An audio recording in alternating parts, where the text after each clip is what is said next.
What's going on, family? You want to know about the most loved but yet somewhat hated on rate in the Navy?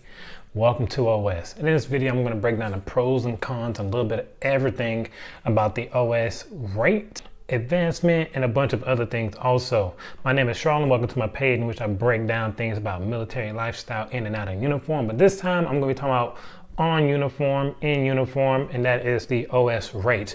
I have these lovely notes right here, as you can see from the topics. What is an OS? A school, pros, cons, import, at sea, orders, clearance, advancement, jokes, a little bit about myself, and what job would I have chose if I knew what I knew now. But with that being said, let's get into it. I'm going off of My Navy HR, but what we do in a nutshell, it is a lot as you can see, but we function as plotters, radio, telephone, command and control, sound power, telephone talkers, and maintain combat CIC, displays strategic and tactical information. And we do duties such as shift positioning, heading, speed. We do a lot. And the things that I normally say when people ask me, hey, so what do you do?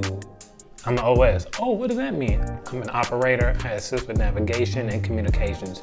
That's what I try to say in a nutshell, because if you give this long description, then you're probably going to tire them out and you're going to make their head hurt. And I don't want you to make their head hurt. But we're going to start off with A school.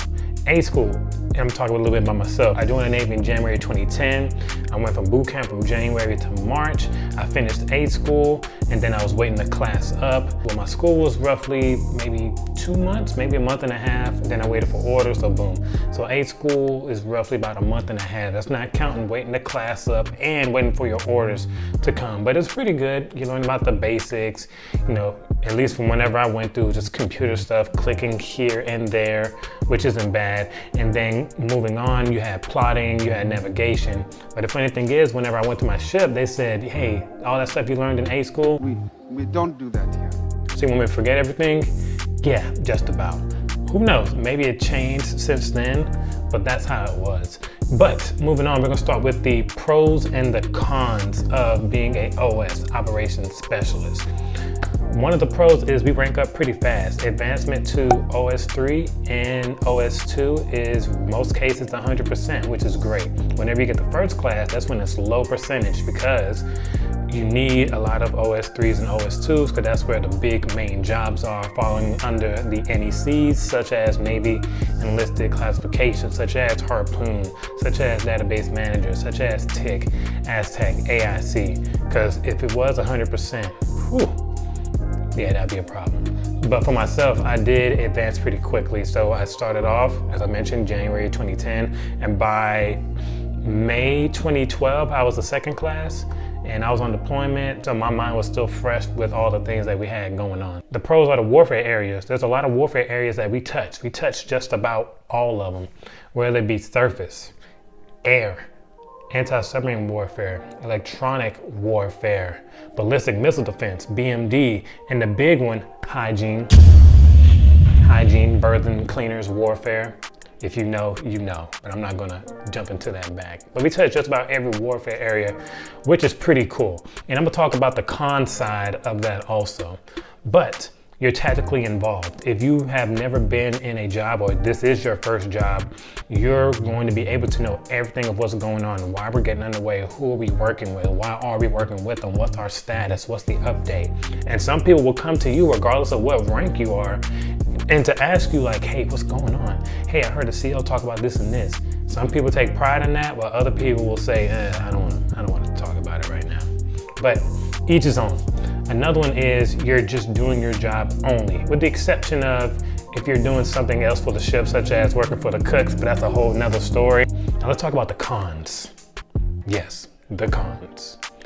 But the cons is the hours of doing your jobs. Whenever we are out at sea, we are port and starboard. What's port and starboard, you may ask? Port and starboard, just think of it as just a rotating shift. So you're 6 on, 6 off. You work your shift for 6 hours, then you're off for 6 hours.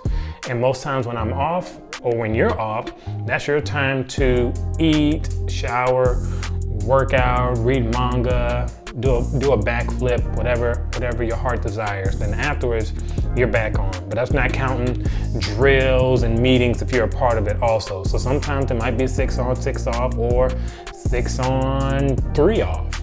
sometimes 2 off, but it just comes with the ship schedule and what they have going on. Another one, as I mentioned, with the pros, with the warfare areas and being tactically involved, sometimes it can be overwhelming because, as I mentioned, with all the warfare areas, surface, air, anti-submarine, blah, blah, blah, there's a bunch of pubs to read for that, especially for the advancement exam. The advancement exam isn't just going to cater to just surface warfare. It's going to have all these different topics. So it's always good to study a little bit of all of those. And one thing that I did was, to quote like the old salty folks, "Hey chief, what'd you do to, be so knowledgeable?" "Oh, I just read the pubs all the time. I studied." For the heavy smokers. But let me get a cigarette. Yeah, that's better. That's better. And then somehow like their lungs just clear up. But yeah, all I did was read pubs all throughout watch. I'm like, okay, bet. I read a pub and this is what happened to me. I fell asleep or my head started hurting. But it's one of those things where you kind of like slowly dive into it. For the ones I know, I read something that kind of covers like a certain area. It gives like the black and white of all the operations and things we need to do. 7 pages in, I realized I fell asleep. So make sure you pace yourself on stuff like that. And another con is the 6 on 6 off, even though that's pretty good. Sometimes people don't like that because there are other groups that are 3 section, which is 6 hours on watch, 12 hours off, which is always a great thing.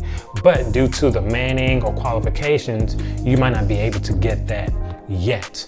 Or there might be the circadian rhythm, which is you work 2 shifts. One is 3 hours, the other is 5 hours, and they implement that to assist and help with, schedules, so people can get some type of sleep going on. At least they try to get them some sleep. But let's talk about in port. So what do we do in port? We clean, we do preservation. Most of our job is at sea. So whenever we do in port, we're doing cleaning, we're doing preservation, we're helping out other people, we're preparing binders, we're doing training, we're working on our import qualifications for the duty sections, such as messenger of the watch, petty officer of the watch, officer of the deck import, if your command allows you to get that when you are a certain rank. I got OOD import as an OS2, I got duty ops as an OS2, while some commands might only want it to be at the first class and khaki level. So it all depends. So make sure you always get those qualifications. They give us busy work, which kind of, it is what it is. But if you have a good chain of command and people are qualified, if you are utilizing that free time to knock out your quals and do what you need to do, then you can get off early. And that's where we're loved and hated. It's like we're loved out at sea because people can't stand to sit in a dark room looking at a screen all day. But we're in an air-conditioned room though. But they don't like us because we don't do nothing in port. Hence, hey, sometimes we get off early. Sometimes it's 11, sometimes it's 13, sometimes it's 14, or it could be those days in which it is 16. So if I can share a little story with you, one of my leaders, he was a 1600 guy. No matter what was done, all the work could be done at 1000, 1100. He's like, nah, let's come back. Hey, we need to do something. So we had to find some busy work. We already did training for the day, but we can do training again. And then 1600 came. All right, man, y'all are doing a good job. Let's, take care. And we're like, yeah, whatever. We don't care about that. We don't care about that speech. We just wanted to go home. Or we had one, that gracious man, you know who you are. I'm not gonna call you out. But he was the type of guy that he was ready to go home. He loved his family. He loved beer and Guitar Hero. Family, beer, Guitar Hero. What a man. But he would say something like this. He would say, Clark, yes, chief. Why are they still here? Clark, yes, chief. Why the F are y'all still here? Clark, yes, chief. I want to go drink beer. Say less, say less. And we rolled out. Sometimes it was 14, 15, and he told us the reason why he kept us behind, so forth, so on. He had a meeting, whatever. But I'm not saying that to say, hey, leadership will always tell you the reason why, but he was just able to do that just based off of how he is. But let's talk about at sea, shall we? the floating city. Not these little things right here. If I could do a little humble brag. But at sea, the floating city. On small boys, which are predominantly frigates, which I miss frigates. Frigates, destroyers, cruisers, about 300 plus people on board. Now your big decks, such as carriers, that's about 3,000 to 4,000 people. Hence the floating city, in which everyone's doing their job for the most part. There are some skaters. You know who you is. And I said who you is on purpose. But with the OSs, I already kind of mentioned the watch rotations, which is the port and starboard, the 3 sections, and then the circadian rhythm, which I've experienced all of these and I really enjoy the circadian rhythm. And 3 section, of course, because I don't really like port and starboard. There are some salty people that enjoy port and starboard, like the gracious man that I told you about. He enjoyed it. That's what he grew up on. But, you know, that's something we can agree to disagree on. So the watch stations. So starting off, you're gonna start off with general log keeper, in which you're just logging the events that happen. You have the ship's position log, in which you log the ship's position depending on how far you are out at sea. And then you have the DDRT, if it works. Most of them don't work anymore. Digital Dead Reckoning Tracer. And then you have the console, which you're sitting at, which is your Swiss Surface Warfare Supervisor, in which you are tracking contacts. And with the picture that you're tracking, it's going up to the big wigs, the TAO, Tactical Action Officer, so he can see the surface picture of what's going on. So even though it might be small or minuscule to some people, you are playing a big deal. Because if you drop that contact, TAO can't see it, and then you're gonna have a bad time. You're gonna have a bad time. And with those watch stations from there, those are the basic ones. And as I mentioned with the NECs, some you can go to school for and others you can be homegrown for, which is Geeks, your database manager, in which you're working with the Tomahawk FCs to do Tomahawk scenarios. You have Harpoon, which is just that, a harpoon weapon system, which you can fire off on the bad guys. You have Tick, which is a watch station I wish I should have gotten, because that transitions over greatly to civilian sector. Tick and DBM, mind you. And Tick just works with data links, in which if I'm here in California and let's say you're in, you know, Montana and another person's in Washington, we can all share a same picture. So I can see what you see, you can see what I see. That's Tick in a nutshell. Then you have your air controllers, which are your ASTAC and AIC. ASTAC is anti-subsurface, subsurface tactical air controller. Then you have your AIC, which is your air intercept controller. ASTAC are the ones that control your helos and also your aircraft, such as your P3s and P8s, your patrol craft.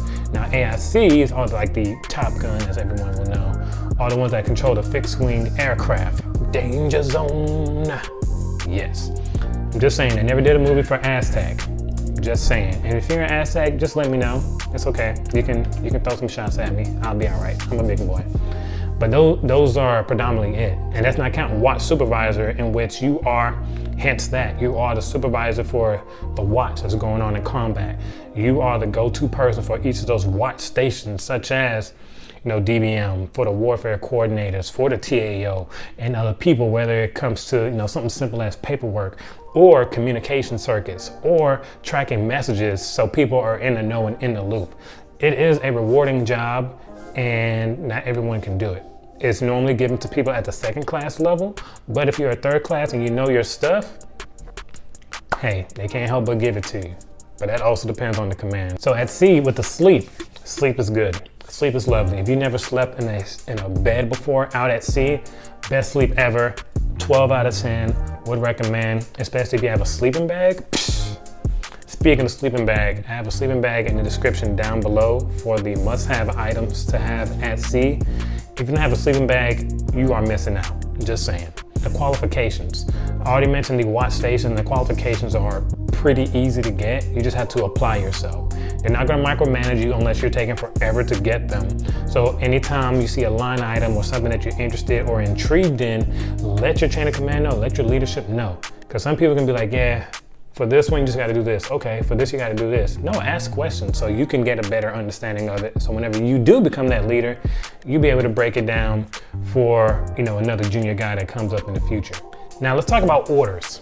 So order assignments with OSs, we're predominantly out at sea, meaning that we can go anywhere. So that is California, Washington, Virginia, Florida, Japan, Guam, Hawaii, Diego Garcia, all these places. So there's no place at sea we can't really go to because our job is predominantly at sea.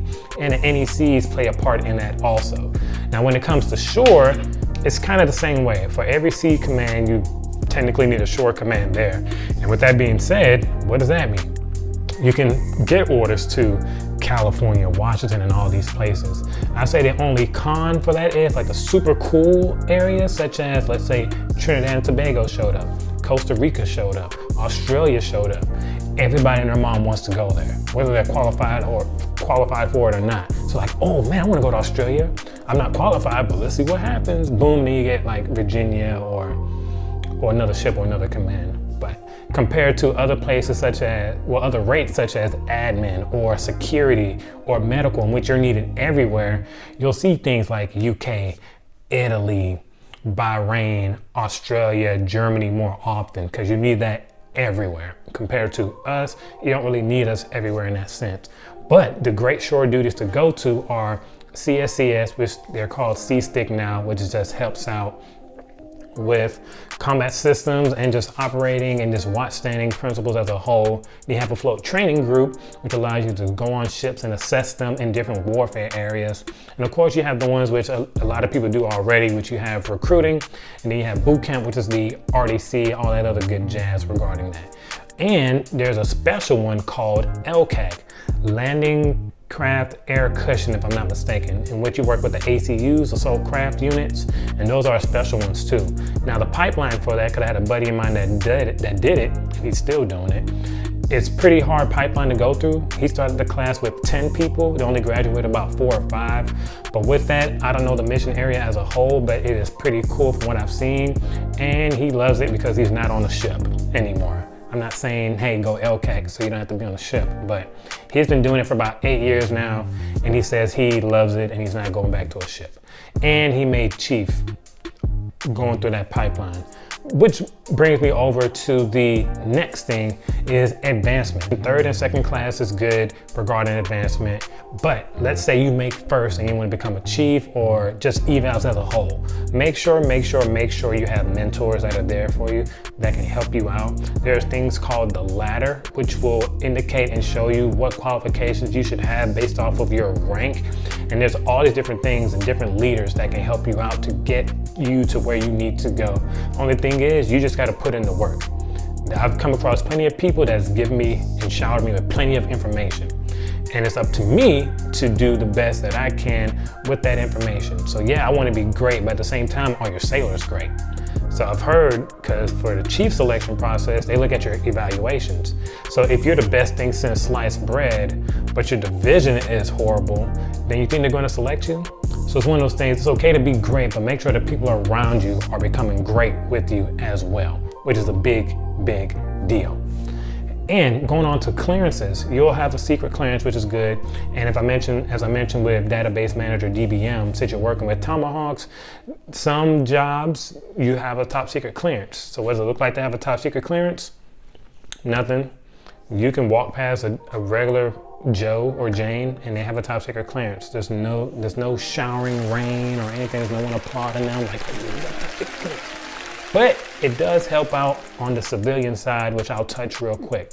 Some of these jobs can transition over to the civilian side. As you know, you might have civilians that come on ship and assess you and train you because they've done the OS job many moons ago, which is cool. So if you're interested in doing things like that, talk to them or go to LinkedIn or whoever and say like, hey, I'm a TIC, I want to do TIC stuff whenever I'm a civilian. Okay, y'all exchange information or just type in TIC or whatever link you work with on LinkedIn and just go from there. So any job that you're doing in the military, just type it in or type in civilian or type it in on LinkedIn. I'm pretty sure something will come up or someone you know will know someone that knows someone that can hook you up and help you out. Now to the little fun part of it, the ongoing jokes that they say about OSs as a whole. They love us, they really do, but you know, there's always gonna be hate. That we're not doing nothing, we're always cleaning, you can't spell lost without OS. And then I said, well, you can't spell solution without OS, so what then? Then they got quiet. Thought so. But you know, in military branches, we all crack jokes on one another. So it's always fun and games, always poke fun at each other, as you know.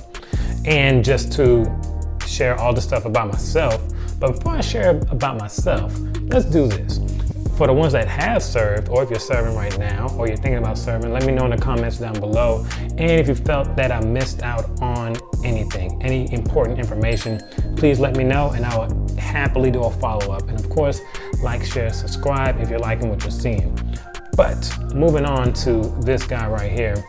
As I mentioned, I joined in January 2010. I got to my first ship, USS Vicksburg CG-69, which is an all-male cruiser, Mayport, Florida, from 2010 to 2015. I got there as a E2, left as a first class. I got MAPS, which is Meritorious Advanced Program. In a nutshell, I did some videos talking about that, so y'all go ahead and check that out. I got mapped to first, and thanks to my great detailing skills, they were horrible, by the way. They were horrible. I got needs of the Navy to Japan. It is what it is, but it was great. My wife and I thoroughly enjoyed it, and we did not want to leave. In Japan from 2015 to 2018, I got selected for chief and then transferred over here to California, and here I am. My ASVAB score, for those that might be wondering, it's like, oh man, you're pretty smart, you're pretty knowledgeable. I scored a 43. Bruh. I thought I did a great job, then realizing there were people that scored in like the 80s and the 90s. And I really, really humbled myself as a result, because I was like, oh, okay, I thought I did good. I guess not. But yeah, ASVAB score at the end of the day is just based on what job that they feel that you qualify for. I qualify for OS, and I feel as if I'm a pretty good OS. I'm resourceful, I do my job. And not only did I advance, but the people around me advance and promoted as well. And at the end of the day, I think that's what all that matters. And of course, that you enjoy your job and that you love doing it. And what job would I choose now if I knew what I knew? I would choose admin, because PS, YNs, you need admin, security, health, communications, and security supply just about anywhere in the world. So best believe when the orders come up, you're gonna go to those cool places like I mentioned earlier, like Germany, Austria, or whatever else, like some places in the middle of nowhere, which is cool. But I would have chose admin or IT, because the IT world is always advanced, it's always growing, and there's always a job that's hiring any type of IT, any type of IT. And I always enjoyed ITs, they're real cool people. If you thought combat was cold, radio was colder. I'll just say that, colder. But what did you think about this? As you can see here, here's all the things that I spoke about. And did I miss out on anything? If I did, please let me know. And of course, as I mentioned before, like, share, subscribe. And as I was talking about the sea bags, not the sea bags, the sleeping bags, and the things that you must have underway, go ahead and check out the card that I have up there somewhere, depending on which way it's at. Be sure to check that out and let me know what you think. Thank you for your time, and for the OSs that are looking to join, go ahead and send me questions. I don't bite. I won't be afraid to answer any of your questions. Ask away, ask away. Thank you for your time and have a great day.